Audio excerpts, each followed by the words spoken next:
We had a client that we worked with, and she was really struggling with profitability. She kept raising tuition. She actually did 3 tuition increases within a 15-month cycle, and she still could not catch up. So I helped her work with our 6 money leaks in schools, and she only used 3 of the 6 money leaks and cut her expenses by 50%. 50. She did not fire anyone. She did not slash any of her programs, and she did not work more hours. Again, the 6 money leaks are not hacks or spreadsheets. These are patterns. They are small decisions that feel so normal that your school does, but they quietly drain your school's profit. So if you've ever wondered why you're working so hard, but still not seeing the return, this is your first step to clarity. Click the link in the show notes and find out what it's actually costing you. Are you the type of leader who wants to leave behind a legacy? Well, I'd love to help you unlock a legacy of excellence with the School Leadership Toolkit. For just $97, you'll gain access to 10 easy to implement resources, including templates, frameworks, and bonus content designed to help you manage your to-do list, make better decisions, navigate difficult conversations, and support your team. Fast track solutions to your challenges by grabbing the toolkit at schoolsofexcellence.com/toolkit or click the link in the show notes. Elevate your leadership journey today. Welcome to the Schools of Excellence podcast, where we have conversations about education, leadership, and building a school of excellence. The goal on this show is to bring you clarity, up-level your mindset, and give you practical strategies and inspiration so you can show up with confidence and trust your decision-making. I'm Chani Wolshansky. I'm a mom of 4 under 10, a former New Yorker, and been in the early childhood field my entire life. And I'm so grateful that you've joined me for this conversation. Hello there, and welcome back to our final episode in our 5-part series of building a culture of retention. So every week over the last couple of weeks, we have dug into the many layers and the core building blocks of what it takes to build and sustain a culture of retention. First layer, which we started several weeks back, is building a culture of community and belonging, building a culture of quality of life and work-life harmony, building a culture of contribution. Last week, we spoke about building a culture of accountability. And this week, our final week, we are talking about designing a culture of promotion. So let's dive into what does it mean to create a culture of promotion. Many times when I talk about this concept of culture of promotion as a critical retention strategy, a lot of leaders are like, not everyone wants to be promoted. And even when you ask teachers, to level up or do certain things, they're like, no, I don't want to do that, right? So many times on coaching calls, owners will say things like, this teacher doesn't even want to be the director, like even if I pay her more. Here's the thing. No one wants more responsibility. Okay, no one wants more jobs or more tasks or more decisions to make.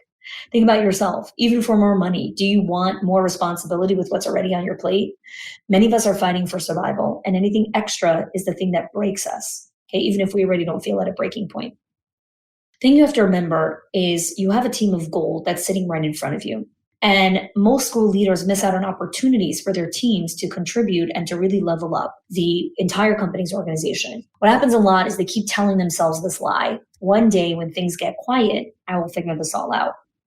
Something I say all the time is it's always a busy time. Real soon never happens. And you need to intentionally make time to really understand what it means to build a culture of promotion.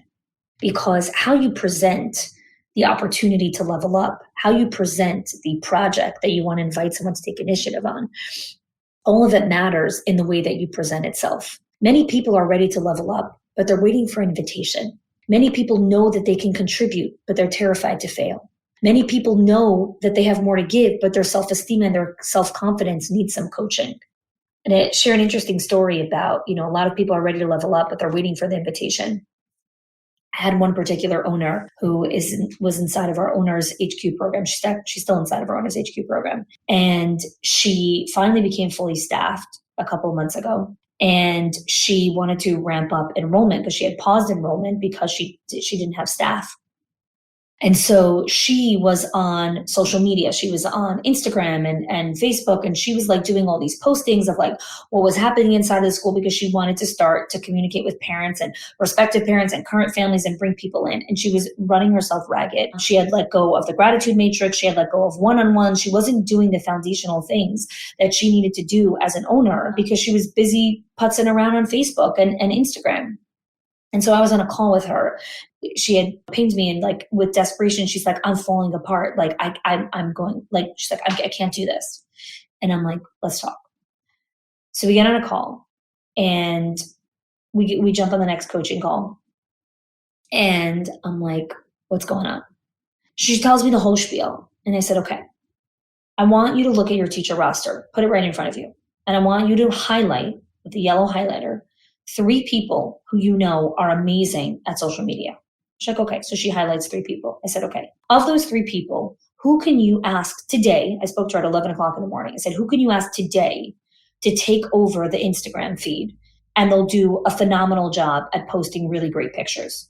So she circles one person. I said, okay, now, how can you delegate this project to her and essentially give her this promotion that she's in charge now of Instagram without you needing to micromanage or tell her what to do with every single picture, right? How do you create succinctness in the way that you delegate this to her and promote her into this new role? She's like, oh, I don't know this. And she's like, kind of going around in circles. And I said, okay, let's go to company values. Right? What does your school value? What is your unique selling point when you are running school tours? So she told me we're child-centered. We have a beautiful environment. They're a ready to inspire school. I said, great. Write those down on a Post-it, your top 3 to 5 things. And then when you give this teacher the job, say, these are the 5 things. These are the 3 to 5 things that every picture needs to demonstrate. Every picture. And then here are my 3 pet peeves about pictures. 1, when there's clutter in the background. 2, if you see garbage. 3, poor sunlight, poor lighting. That's it. Now, when you give someone that kind of promotion and you give them such clear direction, these are the 3 to 5 values that our company really values, that I talk about when I do tours. So when you're posting pictures on social media, please make sure that at least 3 to 5 of these are demonstrated within the picture that you're choosing to post on social media. And then these are my 3 pet peeves when people post pictures: when there's clutter, garbage, and poor lighting. Right? So now you've given such clear directives. Teachers like, great, like now I know exactly what I need to do to keep this social media feed flowing. She had the conversation with her at 2 o'clock. By the next day, there was 3 to 4 pictures being posted every single day. And she filled her enrollment quota within a month. So you can't make this stuff up. What happens is in these moments where we recognize I'm not supposed to do everything. I'm actually supposed to develop my people on the team and link arms with everyone. So let's go a step further here, because I love that story. Such a great example. And I have so many of those from our Owners HQ, from our leadership days, from all the different interactions and ways that we work with our clients. Building a culture of promotion and a career lattice, which I'm going to talk about in a minute, is about creating opportunity for everyone on the team. For everyone on the team to bring their best foot forward and contribute, right? There isn't only one way to grow. You can create growth horizontally, vertically, and diagonally. Too many times we look at promotion in a very myopic way. There's only one way to go, which is up, right? And that is typical of corporate America, right? You climb the corporate ladder, the proverbial ladder. In childcare, and really in any organization of small business, there's so much opportunity for promotion in so many different directions. Not everyone wants a promotion of a career growth of now I'm going to go into the next natural stage. Like I was an assistant teacher, now I'm a teacher, then I'm gonna go from a teacher, I'm gonna be assistant director to director. Not everyone wants that type of promotion. There's so many other ways to contribute and promote from within inside of the organization that continues moving the company towards its bigger vision. So what do I mean when I say not every promotion is about growth? Some people are looking for reinvention of themselves. They're just looking for a way to reinvent themselves. They want to be challenged in a different way. Some people are seeking better lifestyle due to season of life changes, right? So many times owners get stuck on, well, I don't have any room for anyone to promote. All my spots are filled. And I'm like, life changes, season of life changes. I say this a lot. It's one of my quotable quotes, which is respect the season of life. When we learn to respect the season of life that we're in, we fight it a lot less. And there's room in there for promotion. Some people are seeking exploration of their skills. A lot of people get curious about different things. They want to explore those skills. Some people are seeking new opportunities. Some people are seeking growth, and they're ready to do the work that it takes to get there. Designing a company career lattice shows people that there are many paths forward that are available for them in order to progress inside of the company. So the way that we really help our team be part of creating this culture of promotion is we have to help all levels of leadership on the team see big picture. Because when there's only one person that is seeing the bigger picture, there's a lot of weight and responsibility on the one person to develop all the people on the team. When I was an owner, when I was an executive director, and I was managing multiple people under me, and a pretty significant size leadership team, one of the things that I would often tell my leaders when I would sit in leadership meetings is the hallmark of great leadership and someone who is a great director is not about how many kids you enroll into your center. That is easy peasy lemon squeezy. As my son Yessie says, that's easy peasy lemon squeezy. It is. Enrolling kids is easy peasy. Here's what is challenging and what is the hallmark of great leadership. How many of your teachers are ready for promotion? How many of the people that are under your tutelage have you developed? How many people are ready for the next level of leadership? If 6 to 10 months or 12 months into your leadership, no one on your team has developed or grown or is ready for the next evolution, what are you doing? You moving papers around? You're filling in holes? What are you doing as a leader? I didn't hire a glorified secretary or office assistant. I hired a director. I hired a leader. I want to see leadership. Well, what is leadership? Leadership is building the capacity of the people on the team to level up even more. So when I say this to leaders, your directors need to be held accountable to how many people on their team, how many teachers on their team are ready for promotion, are ready to be developed, are ready for the next level of leadership. How do they do that? Well, everyone on the team needs to be able to think big picture in different ways, right? The owner thinks big picture, they're steering the ship, this giant ship, and they're steering the ship forward. Whereas a teacher thinking big picture is in a different level, and I'll walk you through all of them. So let's talk about what I mean when an owner is thinking big picture.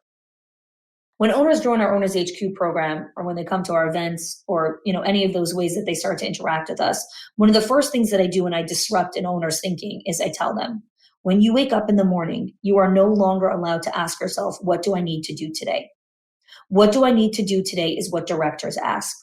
Owners and executives and CEOs ask the following question: what do I need to build, design, or create?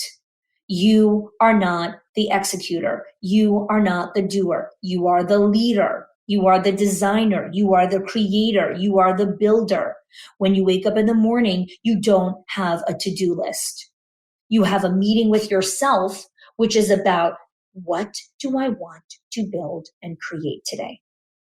I have a phenomenal episode. It's one of our earlier episodes on the podcast, which is called a 15-minute meeting with yourself. And it walks you through my entire framework of how to have a meeting with yourself every single morning. It is a critical function of being an owner. Now, I have a whole episode on the ideal week. We have a whole training on what are the critical functions of being an owner. And one of them is get out of your to-do list, get out of your day-to-day minutia, because as long as you're there, you're in the proverbial engine room. And when the captain of the ship is in the engine room, your ship is going to hit an iceberg and it's going to get ugly. And this is why leaders find themselves in a constant cycle, survival and getting out and going back to survival, because they constantly go back to the engine room. A leader needs to stand at the helm of the ship and needs to be steering the ship. And when you're steering the ship, you're not asking, what do I need to do today? You are designing, you are building, you are creating, you're looking at vision, you're looking at the horizon. So that's the first thing that needs to be flipped on its head. You want to build a culture of promotion. You want to build an organization where everyone sees opportunity for themselves, where from day one, people start recognizing that there's so much growth opportunity inside of this company. You need to be sitting where you need to be sitting as the leader and looking at vision and growth and opportunity, not your stupid to-do list. Don't look at your to-do list. You're not supposed to have a to-do list. You need a calendar and you need vision. That's what you need. You need a real calendar. And if you haven't designed a calendar and you don't know what that looks like, click the link in the show notes. We have a phenomenal training called The Ideal Week, which is all about how to design an ideal week as an owner. It's a great training. I did it a little bit ago. Okay. Director. How does a director start to think big picture? Director often thinks in tasks, in details, in daily operations. The challenge is they get married to the checklist and they forget that their real job is about developing people. Like I just said before, the hallmark of a great director is how many of your teachers are ready for promotion. How many of your teachers are ready to level up? How many people developed under your leadership? Are people rising? So I get asked this question a lot. What does it mean when someone's ready for a promotion, right? How do I know when someone's ready? Because there's all different kinds of promotions, right? Especially if you're designing a career lattice, which is something that I do with leaders when I come in and do a leadership day or when we do a strategic intensive together. A career lattice is designing the growth path, not just vertically where you grow up this way, but you're designing a career lattice horizontally, vertically, diagonally. There's so many different ways for people to grow and develop inside of the organization. And so owners and directors will often ask me, how do I know when someone's ready for a promotion, right? There's all different kinds of promotion. There's a promotion you're going to be managing the Instagram account, or there's a promotion that you're going to be in charge of the Mother's Day breakfast, or you're going to be in charge of the winter festival, or I'm putting you in charge of, I don't know, the teacher schedules or whatever promotion you're giving someone. I really tried to distill down my top 3 areas where if I look at the data and I look at the thousands of hours of conversations that I've had with leaders one-on-one over the last decade, it boils down to a couple of things. Now, this is by no means the Bible of like being ready for promotion. Please take this with a grain of salt. This is anecdotal data of me going back and re-listening to conversations and looking at patterns and all the conversations I have when I come at in-person events. I think that these are some of the really core components of when someone's ready for a promotion. Number 1, they are emotionally regulated. As you move higher into new levels of leadership, your patience, your skills, your mind, and your mindset is pushed beyond capacity, is pushed beyond your comfort zone. And before someone is ready for a promotion, we need to know that they're currently emotionally regulated in their current role before we move them to the next role. So I want to expand on this a little bit. One of the meta skills inside of the bridge, again, if you're new to the podcast or if you have skipped over, we have an entire series called The Bridge to Excellence, which are the 6 meta skills of what it takes to build and sustain a school of excellence. One of the meta skills inside of the bridge is E, which is emotional regulation. And emotional regulation is such a key component to building excellence. That's why it's one of the meta skills. The reason why I put it as the first sign that someone is ready for promotion is because when we up-level someone and we give them more responsibility and now they're taking on more capacity, there is a natural thing that's going to happen, which is they're going to feel slightly overwhelmed in the beginning because now they have more stuff to manage. They have more stuff to juggle. And the question is, how emotionally regulated are they? Meaning, do they know what to do when they get overwhelmed? Are they regulated enough to understand, oh, I'm overwhelmed in this moment. I need to go ask for some help. I need to take a break. I need to learn a little bit more about this role. I need to get a little bit more comfortable with being not as certain or swimming in the dark a little bit. Being emotionally regulated in their current role is a pretty good indicator that they are ready for the next level of promotion. If you have a teacher on the team who is constantly dysregulated, who the vast majority of the time when you're in conversation with them, they're usually whining or complaining or dysregulated about something, they are not ready for promotion. And this is the director's invitation to create challenges and to create opportunities and invitations for them to practice emotional regulation, because that is one of the first pathways to help them be ready for leveling up and be ready for promotion. The second thing that you're looking for when someone's ready for promotion is their level of self-awareness, the level of awareness of just how self-aware they are. How do they come across? How they are aware of, what it's like to experience the other side of them, their own relational intelligence, just their self-awareness in general. Because as you level up in leadership, there are certain blind spots that automatically happen as you move up in leadership. You miss certain things. So while you see certain things from the vantage point that you're at, you also miss certain things. And being self-aware and recognizing that there are certain things that you see, there are certain blinders that you have, there are certain things that you're not. And that awareness invites curiosity, invites more conversation. Self-awareness is a super skill. So self-regulation and self-awareness, top two of being ready for promotion. When else do we know if someone's ready for promotion? Number 3, agency. They have resourcefulness and agency in their life. When you give someone a promotion or when you move someone in the career ladder, if you need to babysit them and constantly say, are you okay? Is everything okay? Are you feeling overwhelmed? You look a little bit stressed. Can I help you? If that is what you need to do with your leaders all the time and make sure that they're okay, they are not freaking ready for promotion. Someone who's ready for promotion, like I just said 5 seconds ago, is regulated and self-aware. So if that person doesn't have agency in their life and doesn't know how to come over and say, hey, I'm in and over my head. I need a little help prioritizing over here because I'm actually completely in the dark on what I actually need to do first, second, third. Can you help me out? Esther Perel has a really great quote that she quotes from someone else. And now I don't remember the person that she's quoting. So I'm sorry. The person who she quotes has a saying, which is the definition of confidence is making mistakes and still holding yourself in high regard.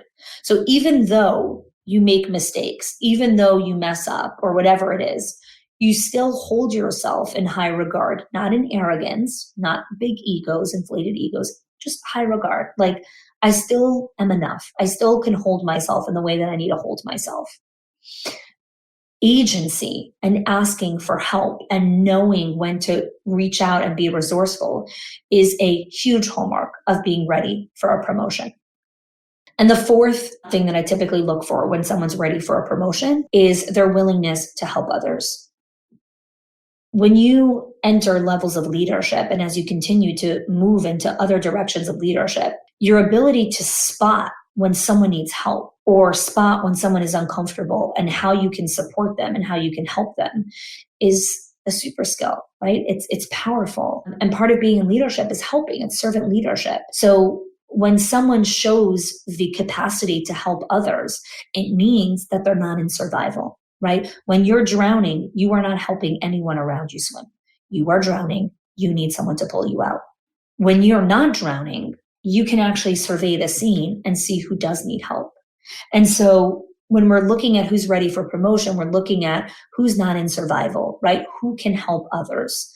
People who are struggling to help others, there's lots of reasons, but a lot of it is based in survival and self-preservation. It's actually not based in selfishness or being a jerk.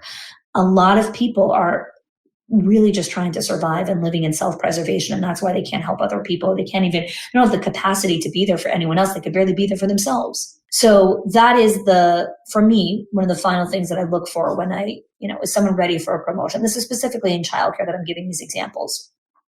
So it's important to look at your team and really start to understand and assess who is ready for promotion, who's ready to level up. So let's look at teachers, right? How do we help teachers think big picture? When teachers just pull themselves for a second out of the day-to-day and they start to ask bigger questions like, why does Alex keep hitting Sandra? Why does little Sammy struggle so much when we go from this side of the classroom to that side of the classroom? Thinking bigger picture from the teacher's lens is about asking better questions. And asking better questions is role modeled from the leader.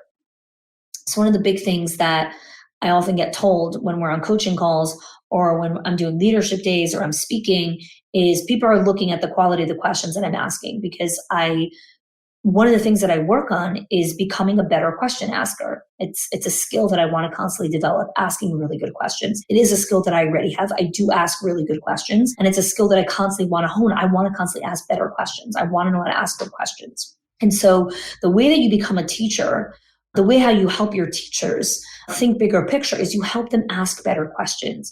Because what happens a lot of times is because teachers are so stuck in the day-to-day and looking very myopically at the problems of their classroom, they keep asking, what's a new tactic I can try? When really, if they ask a different question, the problem doesn't exist anymore. Now they're actually going and solving a whole new thing that actually impacts so many other parts of the classroom.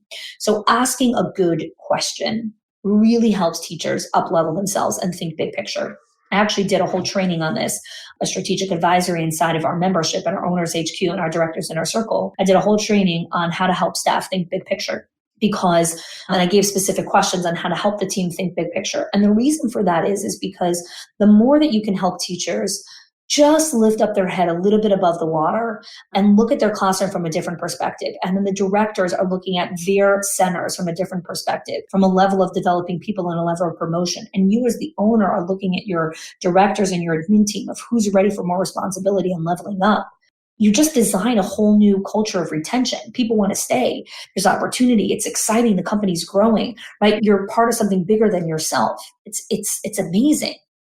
Designing this type of career lattice, designing this organization of a culture of promotion is a lot of work. There's no cookie cutter mold. There's no like, this is the way to do it.